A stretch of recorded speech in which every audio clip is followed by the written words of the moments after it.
вот она, родная, блядь. Это наша?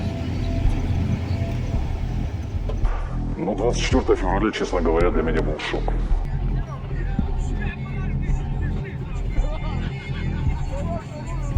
Я лично предполагал, что это закончится лишь таким игрой мускулов, не более того.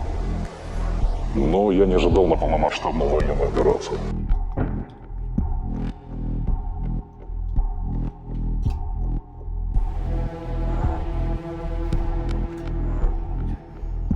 Я был свидетелем даже, когда по пьяни прорывала нашу самую верхушку.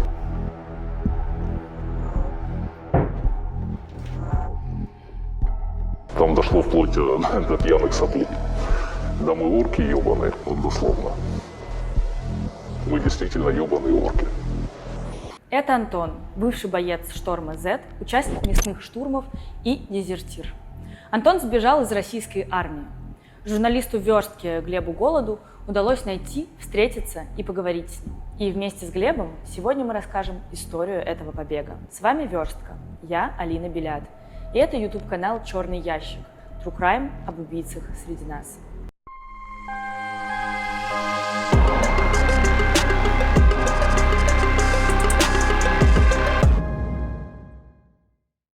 Антон – обычный парень из небольшого промышленного городка на юге России. Сейчас ему 31 год. С 15 лет он жил один, никогда не был женат. Любил авторское кино, смотрел Дэвида Линча и французских режиссеров. Любил играть в компьютерные игры и много читать. Антон работал на заводе легкой промышленности и жил обычной провинциальной жизнью. Спокойный, вежливый человек. Я не знаю, мне сложно говорить об этом, потому что я не знал его до войны. Я не знал, каким он был, и видно, что война его изменила. Потому что, когда я его увидел впервые, я подумал, что ему в районе 45 лет. А оказалось, что ему 31. И потом он показал свою фотографию до войны, и до войны он выглядел намного моложе, чем после. А провел он там 8 месяцев.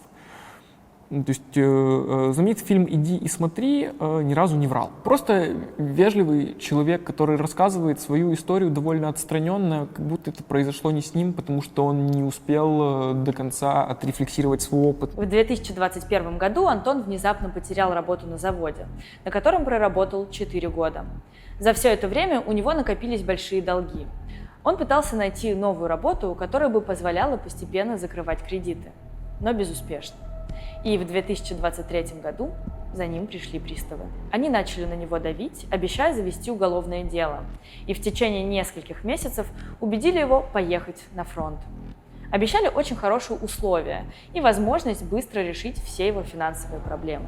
24 августа 2023 года под давлением приставов Антон подписал контракт с Министерством обороны России.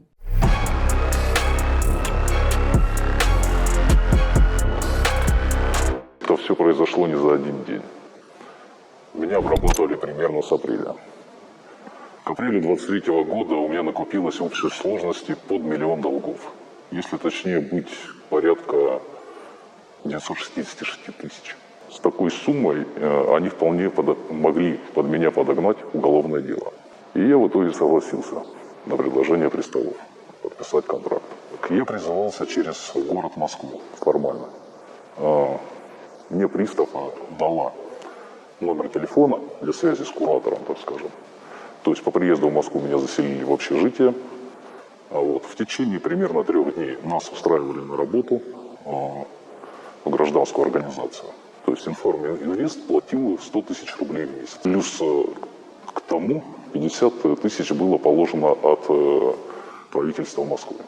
Всего выходило плюс с министерскими примерно в районе 200 тысяч. Сейчас эта цифра поднялась до 360 тысяч рублей. Плюс они обещают от 3 до 6 миллионов за ранение или 13 миллионов рублей в случае смерти.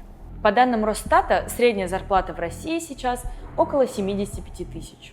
Закрыть долги на 1 миллион рублей, когда ты работаешь в небольшом городе, звучит как невыполнимая задача. Ты не можешь пойти работать на завод за 200 тысяч или устроиться на такие деньги продавцом в магазин. Но ты можешь взять в руки автомат, гранатомет или пулемет и получить эти деньги почти сразу.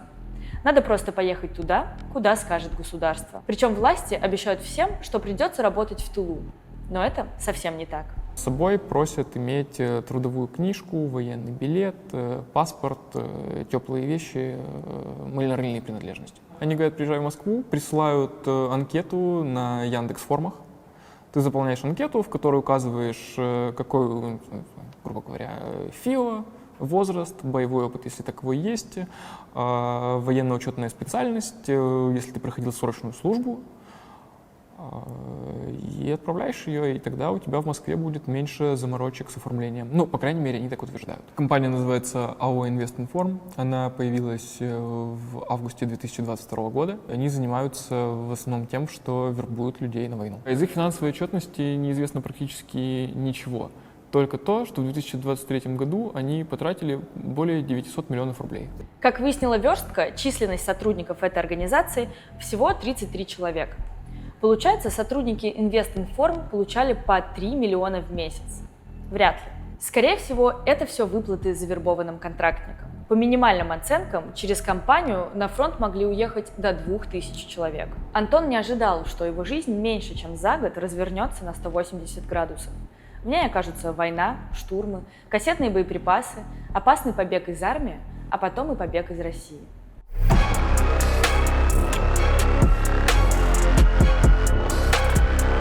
Антон говорит, что до поездки на фронт политика его не интересовала.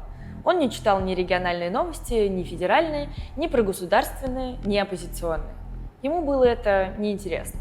Как он сам говорит, он был в шоке, когда началась полномасштабная война. Ожидал, что это будет просто какая-то игра мускулами, политический ход. Из того, что он почитал в интернете, ему показалось, что там все будет не так, как оказалось на самом деле. Он не ожидал, что он окажется в отряде штурмовиков в итоге.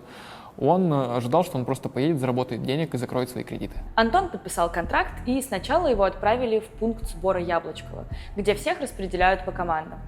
Позже его направили в Курскую область, в военный лагерь у поселка Постоялые дворы.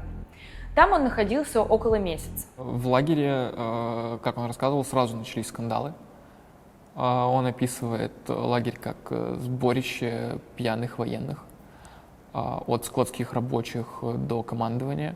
Но если офицеры 50 на 50, то весь обслуживающий персонал всегда стабильно пьяный в хлам. Выдавали самый-самый хлам.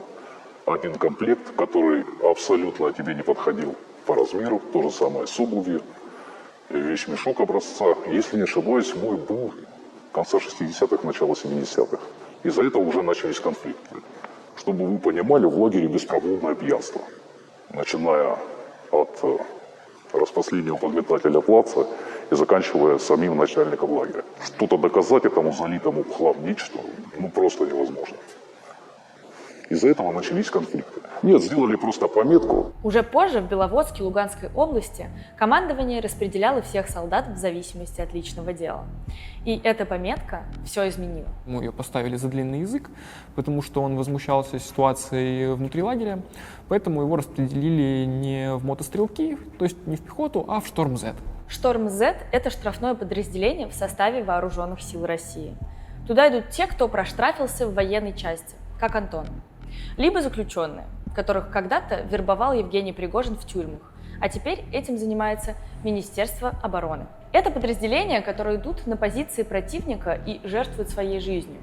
Это десятки тысяч людей, которых просто отправляют на убой. Вероятность выжить в таких подразделениях минимальна. Но кое-что все же спасло жизнь Антона. И 9 октября 2023 года он отправился на свое первое боевое задание в лесополосы на Купянском направлении. Антон не был в числе штурмовиков. Он попал в отделение противотанкового ракетного комплекса, потому что у него была соответствующая военно-учетная специальность после срочной службы. В итоге выяснилось, что ПТРК нельзя использовать в тех условиях, в которых они оказались, поэтому его перевели в гранатометчики, потому что у него уже был какой-никакой опыт обращения с военной техникой. И сам он считает, что это в целом спасло ему жизнь, потому что он находился в группе закрепа, то есть тех, кто прикрывал штурмовиков, непосредственно обстреливал позиции противника на расстоянии. То есть, как он сам говорит, он был в километре от непосредственно красной зоны, от передовой, где происходили бои. и просто накрывал позиции гранатометным огнем. Мы должны были взять в общей сложности, по-моему, 4 лесополки. По факту мы взяли 3. В итоге, да, БЗ, кстати, планировалось примерно на 2 недели, но затянулось, по сути, практически на 2 месяца. Что удержать просто-напросто эти лесополки было некому. Потери были просто безумные. Я, честно говоря, сбился со счету, сколько туда заходило. Примерно то ли 5, то ли 6 рот. Вот. Из этих рот, неважно, что были контрактники, что были заключенные, под конец уже пихали всех в одну кучу, лишь бы это все занять и удержать. Вот.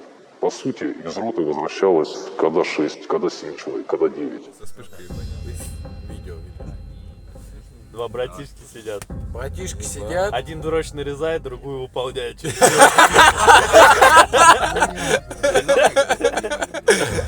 Плачет и выполняет. Братишка нарезал. Завтра придется Соколу на лопату вставать. В смысле? Мобики друг друга не... Нервная система на пределе. Так прошло 1,5 месяца постоянных боев. После этого их сначала отправили в Беловодск, а потом обратно в Белгородскую область. Антон не был на передовой и выжил, но те, кто шли вперед, чаще всего не возвращались. Объясним на примере с ребятами из той команды, в которую я попал. Вот. Они заходили тогда 13 октября. Они заходили как группа из закрепа, но по факту они попали на штурм. Тут вариантов может быть очень много. Может, их просто-напросто разобрало на молекулы. Может, их где-то закопало в каком-то блиндаже. А все, кто пошли туда и не вернулись, их сразу не записывают в пропавшие без вести. Вот. Командованию это просто-напросто не выгодно. Все-таки за пропавших без вести или 200-х по головке не погладят уж точно. А таких немало случаев на самом деле, что даже пропавших без вести, вот, это еще нужно доказывать через суды. 500-м автоматически обрезаются все льготы. Перестает приходить зарплата. Статус 500 – это статус отказника. Солдат идет в атаку и в какой-то момент теряется, пугается, убегает и покидает позицию. Конечно, для командования это очень выгодный статус. Можно ли таким образом сбежать из армии? Небольшая вероятность успеха есть, но если солдата потом поймают, будут очень серьезные последствия. 500-й это человек с неизвестным статусом.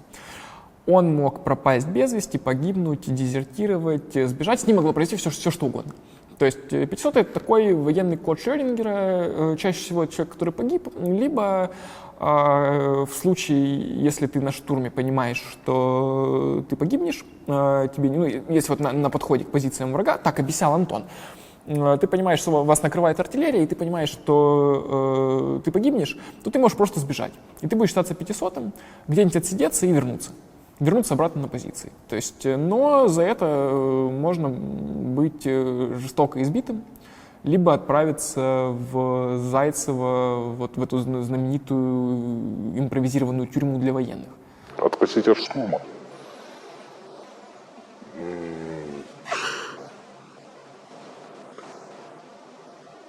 Сложный вопрос. Здесь от многих факторов зависит. В принципе, они есть. Вот. Но тоже все очень зависит от ситуации. Да так же банально за 500-иться. Но, правда, это очень чревато. Последствия можешь быть очень жестко отпизжен.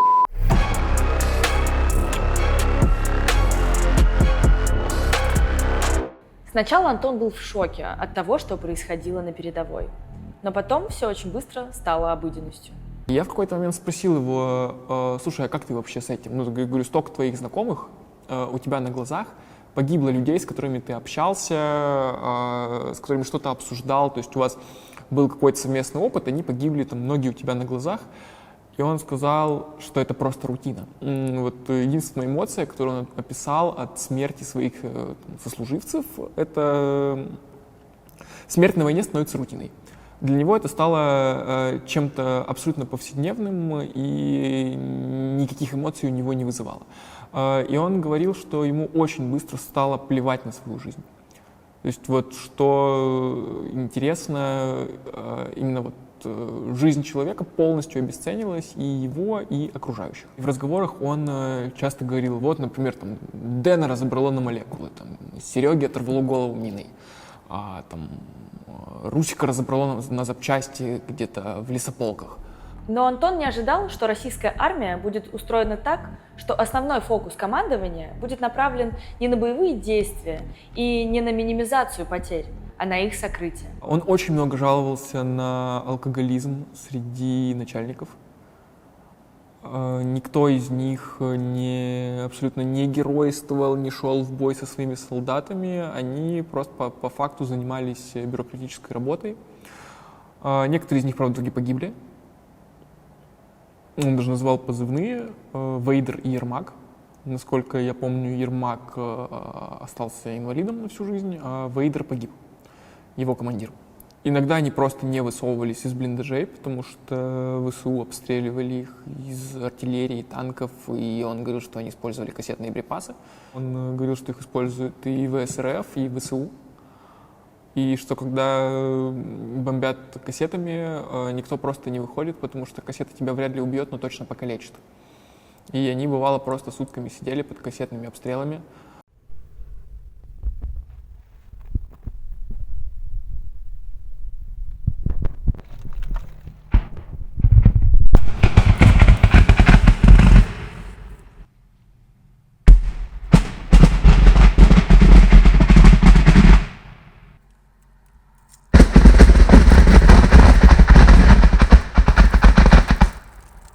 Отсиживаться в Белгородской области Антону и его сослуживцам долго не позволили, и появилось новое боевое задание. После него Антон окончательно понял, что надо бежать. Вот постоянно надо мной, нужна поддержка. Ты где?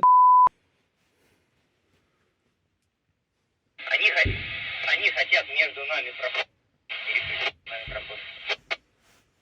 Если мы выйдем на связь, то мы сейчас куда-то убежим. Да. Вы согласны, товарищ? На пароле где-то. Где-то они держат оборону.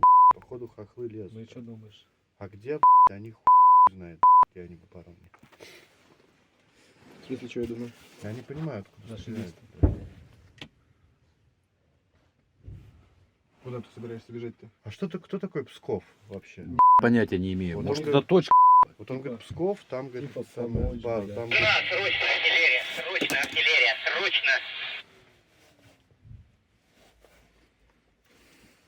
Или думаешь просто, что это у нас? Есть.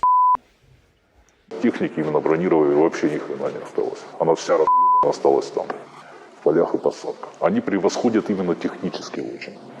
То есть точность артиллерии, к примеру, опять же засилье дронов. То есть у них постоянно ведется разведка. В техническом плане они превосходят, я не знаю, нас на полвека, наверное. Вот погрузились мы, собственно, в КАМАЗ, «Газель» и «Соболь». И поехали. Мы катались в общей сложности всю ночь. Я так понял, даже наше самокомандование не знало, куда точно мы едем. Мы, получается, заехали в поселок Мокрая Орловка, я уже потом посмотрел на карту. Практически сразу мы попали под минометный обстрел. Внезапно командование заткнулось. Вот. Что делать, где мы? Вот. Начались первые прилеты, мы, естественно, разбежались кто куда. Антон и его сослуживцы спрятались в доме местной жительницы, 90-летней бабушки, которая не обращала на них никакого внимания. Она еле передвигалась, ее двор разнесло миной, загорелась газовая труба, вокруг были воронки от снарядов. Обстрелы продолжались 2 часа.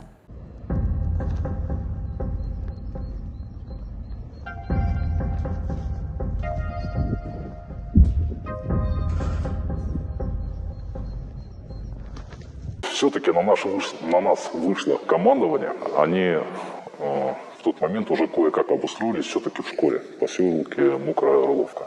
И подъехала какая-то таблетка, ну, скорее всего, 1009-го полка, которую мы встретились потом.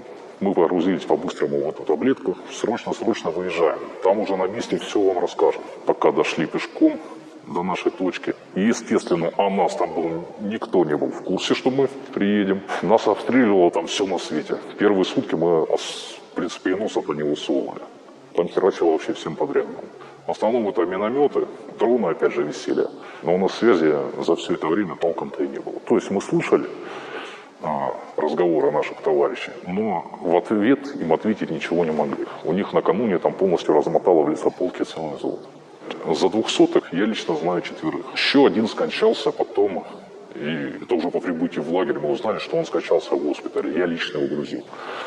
У нас за 200-го одного из группы эвакуации и одного из медиков. Взвода опять же осталось в районе 3 человек, 3-4. Где-то через неделю нам 2 привезли 500, которые, оказывается, под шумок свалили оттуда. Ну, хоть додумались бросить там оружие и броню. Это был рейд русского добровольческого корпуса в Белгородскую область.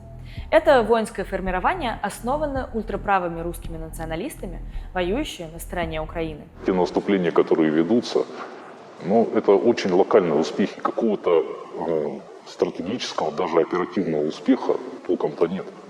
Занятие, оставление там, одних и тех же плюс-минус посадок, одних и тех же там лесополок, но это успехом можно назвать с очень большой натяжкой. Деревня, вот, они брали больше полугода. Вот это вот пятнышко на карте, в котором там в районе 80 домов или что-то там было.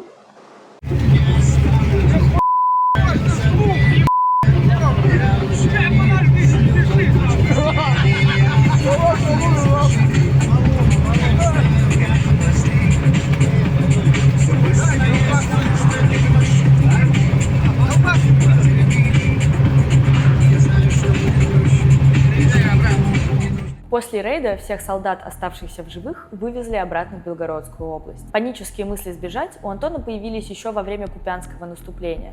Но в этот раз под Белгородом он четко осознал, что выжить на этой войне у него просто не получится. И он принял решение бежать. После вывода с фронта остатки его отряда перевезли в Белгородскую область, где они продолжили заниматься обыкновенной военной муштрой, периодически ездили на усиление к пограничникам и вели так называемый беспокоящий огонь.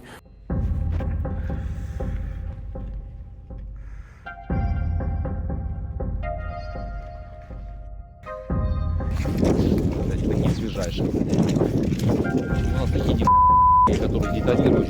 Заряжание бред. Ты не представляешь, Владимир Николаевич, как я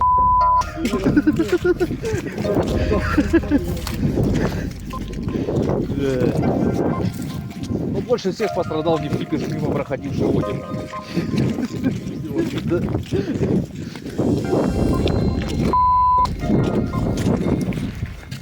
В какой-то момент поползли слухи о наступлении на Харьковскую область, и уже в Белгородской области у него был постоянный доступ в интернет. И в один из дней он увидел на ютубе телеканала «Дождь» репортаж об организации «Идите лесом».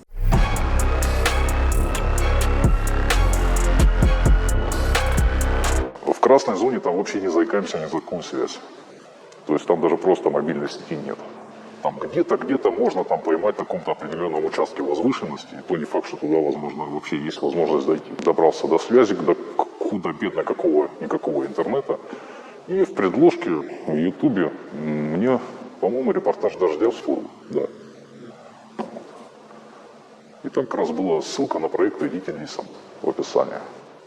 И решил для себя, больше у меня возможностей не будет. Сейчас опять вот-вот начнется новый Бездарис. Уже прошел слух, то, что сейчас будет наступление, у нас ближайшее направление только Волчанск. Мы все там будем в составе, потому что штормом затыкают все наиболее такие дыры. «Идите лесом» – проект, созданный в октябре 2022 года. Он помогает уклоняться от мобилизации и военной службы в России. Проект был основан Григорием Свердлиным, бывшим директором благотворительной организации «Ночлежка». Антон нашел бот «Идите лесом» в Телеграме, связался с ними и понял, что они действительно могут помочь. И начал действовать. Какое-то время они обсуждали план побега, но все не складывалось. То проверки, то обыски в части, то еще что-то. Он пытался получить отгул на 3 дня. Ему отказали. В отпуске, естественно, тоже отказали, потому что отпуск получить очень сложно. Да, есть люди, которых мобилизовали в сентябре 2022 года, и они до сих пор не выходили в отпуск, что уж говорить о контрактниках. Он смог отпроситься у начальства в увольнительный до утра. У Антона было 12 часов, чтобы сбежать. Он покинул военный лагерь, сел в такси и несколько часов ехал в сторону Белгорода. Там он встретился со своим доверенным лицом, который передал ему валюту и документы. Антон избавился от сим-карты и пошел в первый попавшийся магазин, где купил себе гражданскую одежду, переоделся и выкинул военную форму. На следующий день Антон поехал в Смоленск, откуда он должен был отправиться в Минск на поезде. Но все пошло не по плану. В тот день произошло обрушение моста на железнодорожных путях в Смоленской области. И, соответственно, билет пришлось сдавать и придумывать другой путь отхода. В оперативном порядке сдавать билет, договариваться с местными таксистами и пересекать границу Беларуси уже с таксистом. Но, кстати, это оказался самый оптимальный вариант. У нас даже не посмотрели документы. С этим таксистом я добрался до Витебска. В Витебске купил билет до Армении. Там, опять же, переночевал, потому что рейсы, прямые рейсы, там, кстати, тоже они далеко не каждый день. Добрался и, кстати, без проблем, хотя я все это время был на изменах. Из Беларуси Антон улетел в Ереван, а уже оттуда добрался до одной из европейских стран, в которой с ним встретился Глеб. Очень сильно нервничал во время побега. Он практически не надеялся на успех. Но выяснилось, что сбежать намного проще, чем он предполагал и чем все остальные предполагают. Потому что, как он говорит, мысли о дезертирстве возникают у всех, кто побывал на штурме хоть раз. Все хотят сбежать. Но никто даже помыслить не может это осуществить. Потому что это сложно, чревато.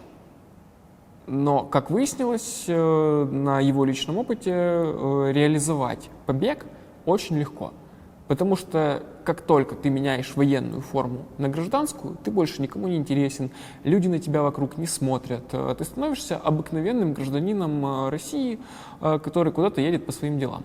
Единственное, чего тебе стоит опасаться, это военную полицию. Но риск столкновения с военной полицией исчезает ровно в тот момент, когда ты меняешь военную форму на гражданскую. Все, кто побывал, все хотят свалить под малейшим предлогом. На моей практике только один. Его побудило даже не то, что он побывал в этих боях, в этих обстрелах. Как я уже упоминал ранее, со связью была большая проблема. И у нас пьяный командир отряда его довольно-таки жестко пиздил. То есть сваливал на него всю вину по пьяни. Да, якобы из-за них не было связи. И он не выдержал и просто ночью свалил. Если делать все более-менее осторожно, вполне реально. То есть с полевого лагеря выкинуть форму, переодеться в гражданку, если у тебя есть там документ, кроме военника, естественно. Это вполне реально, смотрите. Так Антону удалось спастись, несмотря на то, что его заманили на контракт и сразу бросили под Купянск. Он чудесным образом остался жив и даже не ранен. Остаться под Купянском в живых – это чудо. Главная проблема при побеге – выбраться с оккупированной территории. Бежать из Белгородской области уже проще. По словам руководителя проекта «Идите лесом», было несколько случаев побега. Это возможно. Проблема с подписанием контракта уже после войны заключается в том, что контракт действует до конца войны, а человек становится путинским крепостным.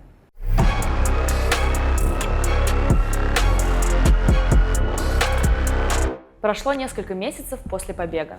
У Антона сбоит психика, часто происходит дезадаптация. Иногда он просто теряется, не понимая, где он и что с ним происходит. В моем случае это далеко не медийный образ, каким его рисуют. Но, да, меня накрывает. Этого скрывать я не могу. Веду себя как параноик, то есть сами мысли параноидального плана. Иногда вспышки агрессии бывают. Иногда панические атаки. Они абсолютно сумбурные, на самом деле. Но я стараюсь себе их подавлять. Более-менее успешно это делаю. Я очень шуганулся дрона от одного звука. Этот противный, визжащий такой звук. Иногда еще его называют комариной. У меня одновременно случился и приступ агрессии, и приступ паники одновременно. То есть такое замешательство, я не знал, что делать. Я буквально потерялся на где-то минуту. На меня даже немного с удивлением смотрели. Я живу в апартаментах, то есть мои соседи. У них такое своеобразное было тоже что-то смех, страха и удивление, когда они увидели меня в таком состоянии. И агрессия, опять же, это выражается больше в моем внутреннем фоне. Я это никак не умещаю ни на ком. Вот. По этой же причине я строго запретил себе алкоголь. Вот. К наркотикам я был равнодушен до этого. Вот. Потому что если я все-таки употреблю алкоголь, у меня слетят все тормоза, я уверен. Вот. Я могу натворить таких дел, черт его знает, как у меня поведет уже психика. Когда ты находишься на передовой, и в тебя бесконечно что-то летит, какие-то огромные железяки летят на твою голову, ты очень быстро к этому привыкаешь, и у тебя теряется какая-то... С одной стороны, теряется ценность жизни, но с другой стороны, ты понимаешь, что твоя единственная цель — выжить. Мне кажется, что когда закончились штурмы, и он вернулся уже на территорию Российской Федерации, он вдруг понял, что ему просто можно потерять ценность жизни на войне, своей собственной, можно перестать ее ценить. Но едва ли можно сказать, что... Нельзя сказать за всех, но ему там точно не нравилось. То есть ему точно не хотелось возвращаться обратно на штурм, ему не хотелось видеть снова куски людей на деревьях, не хотелось прятаться в окопах, в которых воды по колено от кассетных боеприпасов, и просто, я думаю, не хотелось погибнуть. То, что он перестал ценить жизнь, не говорит о том, что он хотел умереть. И я все-таки думаю, что умереть он не хотел совсем, поэтому и свалил. К концу его пребывания на войне он очень сильно разочаровался и в российской государственности, и в российской армии. И даже во время разговора он сказал одну очень емкую фразу. Он сначала процитировал своего командира, который в пьяном угаре сказал, там, что из серии «Да мы орки». И вот Антон добавил: мы действительно орки. С вами была Верстка, Алина Белят и Глеб Голод. Подписывайтесь на наш YouTube-канал. Мы раскрываем преступления.